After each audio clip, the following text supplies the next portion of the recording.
웨스트민스터 신앙고백서 제16장을 볼 건데요. 두 번 나눠서 볼 겁니다. 총 7항까지 있기 때문에 내용이 좀 많아서 두 번 나누어서 보도록 하겠습니다. 오늘 첫 번째 시간입니다.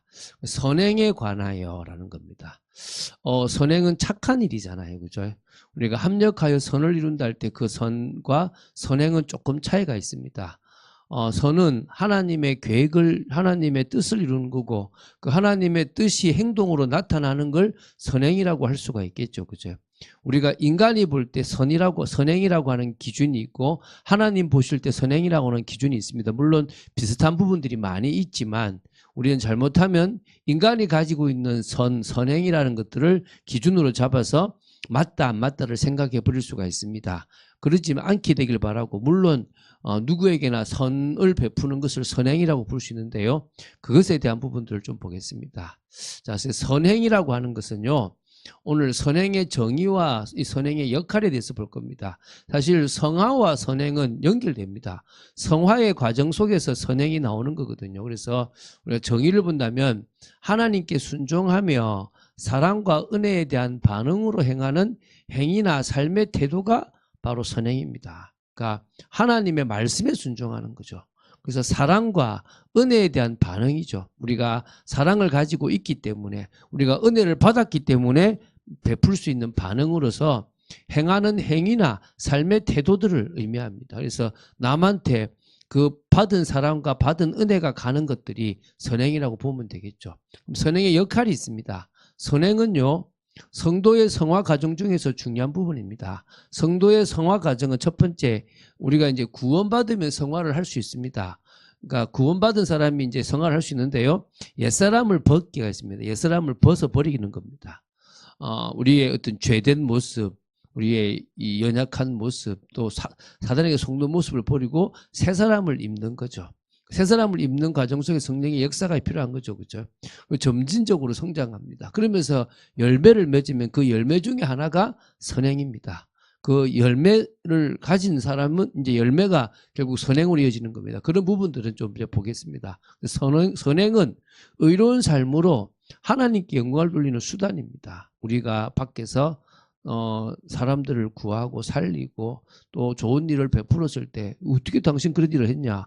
하나님의 은혜다. 하나님이 나한테 사랑을 주셨기 때문에 할 수 있었다라고 하는 부분들이 될 수 있겠죠. 선행은요, 공동체 안에서, 그런 교회 공동체, 신앙 공동체 안에서 서로를 세우고 돕는 기능입니다.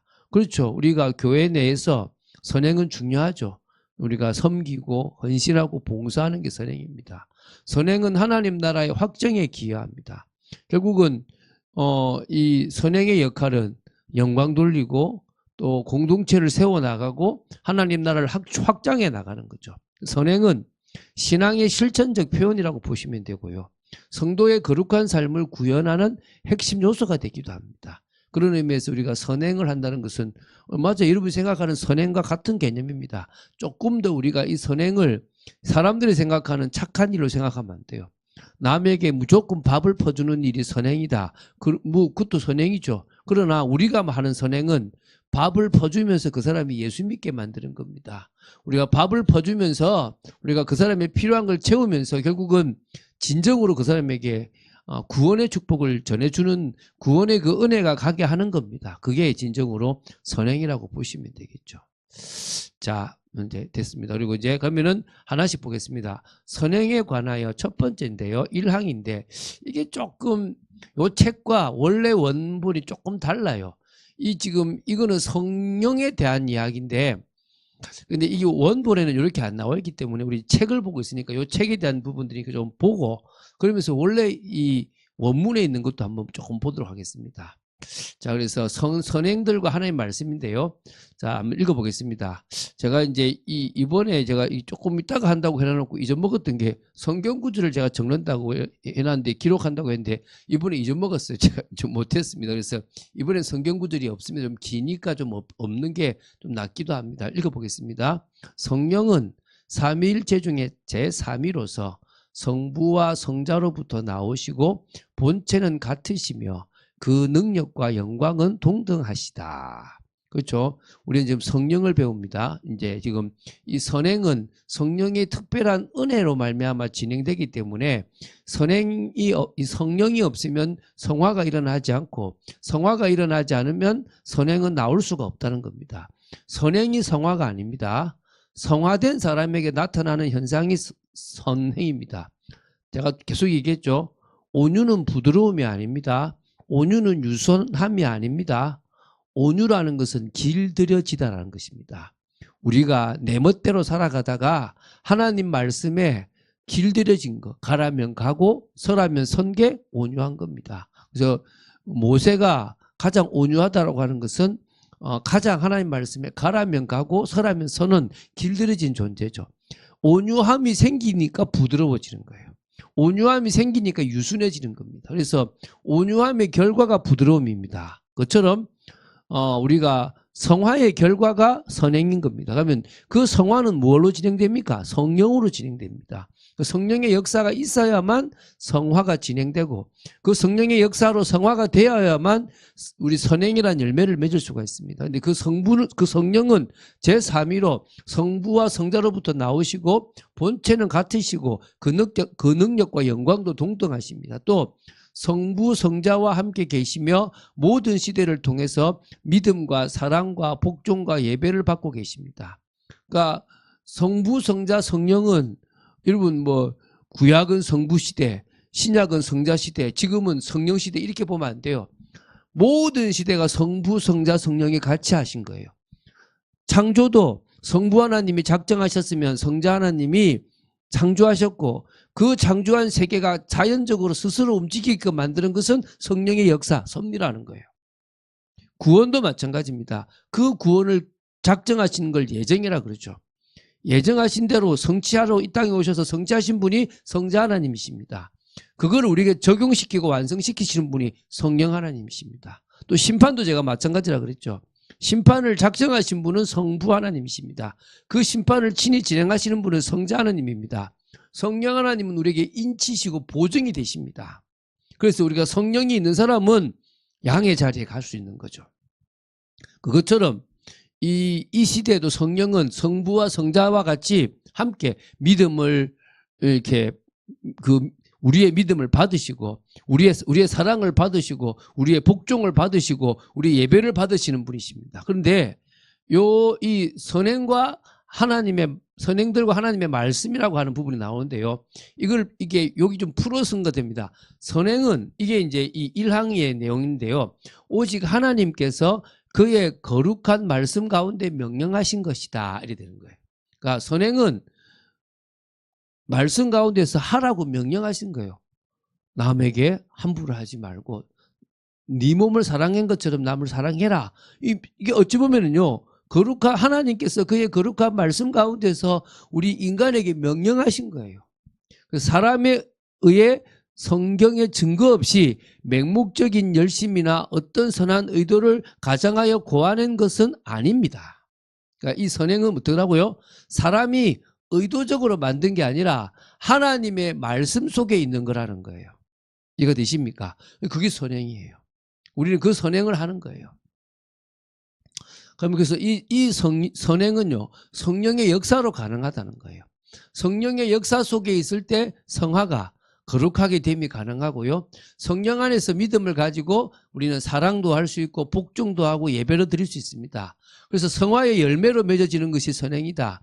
성령의 역사로 하나님의 말씀에 순종할 때 선행이라는 열매가 맺어지게 된다는 거예요. 그래서 연결되어진다는 개념을. 그래서 우리는 결국 성령의 역사를 받아야 돼요. 성령의 역사를 받지 않고 사랑한다는 것은 우리 인간적인 감정이에요. 그럼 자꾸 속아요. 하다가 하기 싫어지고 저 사람이 나를 이용하는 것 같다 싶고 막 그러시는 겁니다. 그래서 그런 부분들을 넘어서기 위해서 우리는 성령의 역사로 성화가 일어나야 될 줄로 믿습니다. 첫 번째 무슨 내용이라고요? 선행에 관하여 1항은 사실은 성령의 역사로 말미암아 되어지는 건데 성령 안에서 선행은 오직 하나님께서 그의 거룩하신 말씀 가운데서 명령하신 것이고 이 선행은 사람에 의해서 성경의 증거 없이 맹목적인 열심이나 어떤 선한 의도를 가장하여 고안하는 것은 아니고 하나님의 말씀 속에서 나와진 것이 선행이다라고 보시면 됩니다. 자, 이제 두 번째 보겠습니다. 이제 2항입니다. 선행들과 믿음이라고 볼 수 있겠는데요. 자, 2항을 읽어보겠습니다. 좀 성경을 좀 보면 좋은데 참 제가 죄송합니다.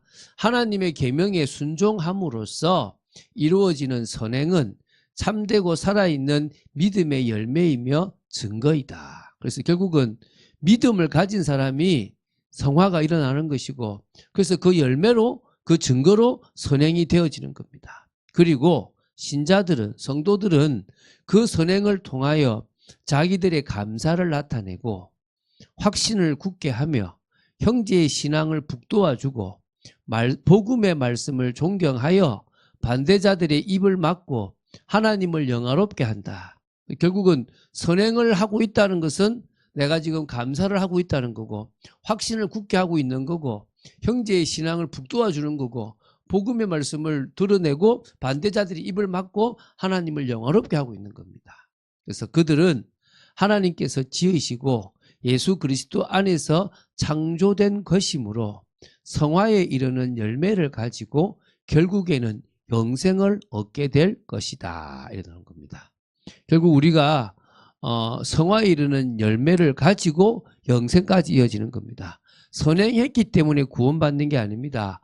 구원받은 우리가 성령의 역사로 성화가 되고 그 성화의 끝으로 갈 때마다 이 선행이 되어지고, 성화의 끝으로 간다는 것은 영생으로 간다는 것으로 보시면 되는 겁니다. 그래서 선행이 영생은 아니다. 착하게 해서 구원받는 게 아닙니다. 여러분, 사실은 기독교가 이 착한 선행이 없어도 된다라는 것 때문에 조금 어떤 부분에서는 이렇게 참 약해요. 사실 틀렸는데 여호와 증인, 틀렸는데 몰몬교가 이 선행을 주장해요. 봉사를 주장한다고요. 그러다 보니까 그들은 되게 나름대로는 남한테 함부로 하지 않는 거예요. 캐톨릭도 그래요. 근데 기독교는 선행이 구원의 기준이 아닙니다. 맞죠? 그러다 보니까 조금 뭐라 그럴까, 조금 함부로 행동을 할 때가 있습니다. 그래서 우리는 구원받기 위한 건 아니고 구원받았으니까 우리가 계속 거룩에 이르기 위해서는 이 선행이라는 열매가 맺어지는 거죠. 거룩에 이르러 갈수록. 그런 부분들을 기억하시기 바랍니다. 그래서 선행의 목적과 효과를 봅니다. 선행은요, 어떤 목적을 하느냐? 감사의 표현. 결국 이 선행을 하는 그게 뭐냐? 결국 내가 선행을 하는 이유는 내가 받은 은혜가 선행으로 드러난다는 거예요. 감사함을 선행으로 드러내는 거죠. 너무 감사한 거죠. 두 번째, 확신에 강하죠. 선행을 통해서 신앙이 더욱 굳건해지는 겁니다. 그래, 내가 구원받았기 때문에 할 수 있는 거야. 형제의 신앙을 세우죠. 공동체의 유익이 된다. 우리 앞에 봤잖아요. 그죠? 그러니까 이런 의미들이 선행을 하는 이유인 거죠. 내가 선행을 함으로, 내가 교회에서 봉사함으로 옆 사람의 신앙이 새어나잖아요. 제가 목사로서 헌신함으로 여러분들에게 말씀이 증거되고 있지 않습니까? 그렇죠? 피곤하고 힘들지만 이게 귀한 일이죠. 자, 그리고 네 번째, 복음의 말씀을 아름답게 드러냅니다. 불신자들이 볼 때, 사람들이 볼 때, 야, 복음의 능력이 저런 거구나 라고 볼 수 있게끔 되는 겁니다. 그래서 반대자들이 입을 막습니다. 비방하고 오해를요, 불식시킵니다. 근데 나쁘게 만들어버리죠. 그리고 하나님을 영화롭게 합니다. 영광 돌리는 겁니다. 결국 우리가 하는 이 모든 것들이 결국 하나님께 영광이 되는 겁니다. 이게 효과죠. 감사로 나타나고, 효과로 확신의 강화로 나타나고, 형제의 신앙이 더 세워지는 효과로 나타나고, 이게 사람들이 복음을 아름답게 보게 되고 반대자들이 조용해지고 하나님이 영광 받아지는 효과로 나타나는데, 우리는 그게 선행을 통해서 이런 목적과 같이 또 이어지는 거죠. 그런 의미에서 우리가 이제 착하게 살아야 된다가 아니라 착하게 안 살아도 돼요. 그런데 성령의 역사 속에 있다면 착해지는 거예요. 착해지죠. 함부로 행동하지 않는 거예요. 제가 어디 가서 목사라고 이렇게 말하기 부끄러울 때가 언제냐면, 내가 실수했을 때, 화가 나서 싸웠다든지 이럴 때, 나 때문에 하나님이 욕을 얻어먹을까 싶어서 제가 이렇게 함부로 못할 때가 있어요. 그럼 제가 목사인 걸 알면요. 화가 나도 제가 말을 못해요. 왜? 혹시라도 나 때문에 이 귀한 복음과 하나님의 이름이 땅에 떨어지면 안 된다 싶어서 제가 참 주의 깊게 하는 거예요. 그게 어찌 보면 선행이라는 거예요. 그러니까 나 때문에 하나님이 더 드러날 수 있도록 내가 양보하고 내가 손해보고 내가 더 헌신하는 게 선행이라고 보시면 됩니다. 그런 의미에서 선행은요. 내가 잘 믿고 있다라는 증거예요. 내가 은혜 가운데 있다라는 증거라고 보셔도 되는 겁니다. 여러분은 그런 귀한 여러분들 되시기 바랍니다. 자, 이제 또 사망입니다. 선행들과 성령. 그래서 결국 성령이 역사로 되어지는 건데요. 한번 천천히 읽어볼게요. 신자들이 선행을 할 수 있는 능력은 결코 그들 자신에게서 나온 것이 아니고 전적으로 그리스도의 영으로부터 나온 것이다. 그러니까 선행을 할 수 있는 능력은 성령의 역사로 말미암아 가능하다 이거죠. 또한 선을 행하려는 면 이미 받은 은혜 외에 그의 기뻐하시는 것을 원하고 또 행할 수 있도록 그들 안에서 역사하시는 동일한 성령의 실제적 감화가 필요하다. 그러니까 받은 은혜와 성령의 강한 어떤 그런 뭡니까? 붙들어 주심, 실제적인 감화, 감동, 능력이 있어야만 실제적으로 뭡니까? 선을 행할 수가 있어요. 우리는 선을 행할 수 있는 능력이 없는 거거든요. 하나하나 지금 정리가 되죠. 아, 선을 행한다는 것은 내 노력이 아니고 뭐죠? 성령의 능력으로 된다. 이거죠. 그렇다고 해서 성령의 특별한 역사가 없이는 무슨 의무라도 수행할 필요가 없는 것처럼 생각하여 태만에 빠져서는 안 된다. 아유, 성령 역사가 없는데 내 아무 데 살지. 이거는 또 아니라는 거예요. 왜? 오히려 우리가 그들 안에 있는 하나님의 은사를 일으키도록 노력해야 할 것이란 겁니다. 우리는 우리 안, 사람들에게 하나님의 은사를 일으키도록 노력하는, 우리도 그렇게 해서 우리가 정말 우리 속에서 하나님의 능력이 자꾸 드러나도록 만들어 가야 될 필요가 있다는 것입니다. 그래서 선행은 전적으로 그리스도의 영으로 말미암아 진행되는 부분이라고 보시면 됩니다. 자, 그러면 한번 또 보겠습니다. 선행 능력의 근원은 그리스도의 성령, 그리스도의 영, 성령이죠. 선행을 위한 힘, 재능은 자신에게는 없습니다. 나에게서 나오는 게 아닙니다. 성령의 특별한 역사는 이미 받은 은혜와 성령의 실제적 감화, 하나님의 뜻을 행할 수 있도록 돕는 그 능력이 만나져야만 실제적으로 선을 행할 수가 있다는 것입니다. 우리 힘으로 하고 싶다고 되는 게 아닙니다. 그렇다고 해서 우리가 의무를 등한시해서도 안 됩니다. 선행을 해야 할 책임이 우리에게 있다는 거예요. 우리는 받은 은혜가 있기 때문에 성도라면 당연히 선행을 해야 되는 겁니다. 성령의 특별한 역사가 없어도 당연히 우리는 선행을 해야 되는 거고요. 하나님의 은사를 일으키도록 노력해야 되는 겁니다. 그 상대방에게. 그래서 근면하게 선행을 행하는 것에 우리가 노력해야 된다는 겁니다. 그런 의미에서 선행이라고 하는 것은 주님의 은혜가 필요한 거다. 그렇지만 그것이 없다고 해도 우리는 늘 이 선행을 하려고 하는 해야 될 의무가 있다라는 사실들을 또 기억해야 될 줄로 믿습니다. 자, 이제 사항을 가겠습니다. 오늘 하나 더 보는데요. 자, 선행들과 공로라고 하는 건데요. 자, 사항입니다. 순종을 통하여 이 세상에서 할 수 있는 가장 높은 정도의 선행에 도달할 수 있는 사람이라도 공덕을 세운다든가 하나님이 요구하시는 것보다 더 할 수 있는 것은 아니다. 그러니까 순종을 통해 가지고요, 막 말씀께서 이 세상에서 할 수 있는 가장 높은 정도의 선행에 도달할 수 있는 사람이라고 하더라도 하나님 앞에 공덕을 세울 수도 없고 하나님이 요구하시는 것보다 더 뭔가 할 수 있는 수준이 안 된다는 거예요. 하나님의 기준에 미칠 수 없다는 겁니다. 그들이 마땅히 해야 할 의무를 다 할 수도 없다는 겁니다. 우리는 못하는 거예요, 사실은.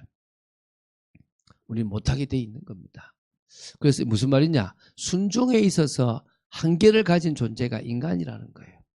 순종에 있어서 우리는 100% 할 수가 없다는 겁니다. 선행이, 세상이 말하는 높은 정도의 선행을 한다 하더라도 진정으로 인간은 한계를 가지고 있다는 거예요. 인간의 순종은 한계가 있습니다. 하나님의 완전한 요구 기준에 미달된다는 거예요. 절대 맞출 수가 없어요. 안 되잖아요, 그죠? 가장 높은 정도의 선행에 도달한 사람이라도 완전한 순종, 하나님이 원하시는 그 요구 이상에서는 할 수 없는, 불가능하다는 거예요. 의무의 모든 부분을 완벽하게 이행할 수가 없다라는 겁니다. 그게 인간의 한계라는 거예요. 결국 하나님의 기준과 인간 능력의 차이, 하나님의 기준이 인간 능력을 초월하고 인간이 아무리 노력해도 그 기준에 미칠 수가 없습니다. 그래서 우리는 하나님의 은혜가 필요한 존재입니다. 하나님이 주시는 힘이 필요합니다. 왜 이러냐? 이유가 있어요. 인간에게 한계가 있는 이유가 있습니다. 인간이 아무리 순종을 해가지고 사람들이 말하는 선행의 높은 수준에 도달한다 하더라도 하나님의 요구하심을 이룰 수 없는 이유가 뭐냐? 그것은요, 인간의 전적 타락이에요. 전적 무능력입니다. 인간은 타락하여 완전 순종할 능력을 상실했고 자신의 의로 하나님을 충족 못 시키는 그런 연약한 존재, 무기력한 존재, 무능력한 존재가 되었다는 것입니다.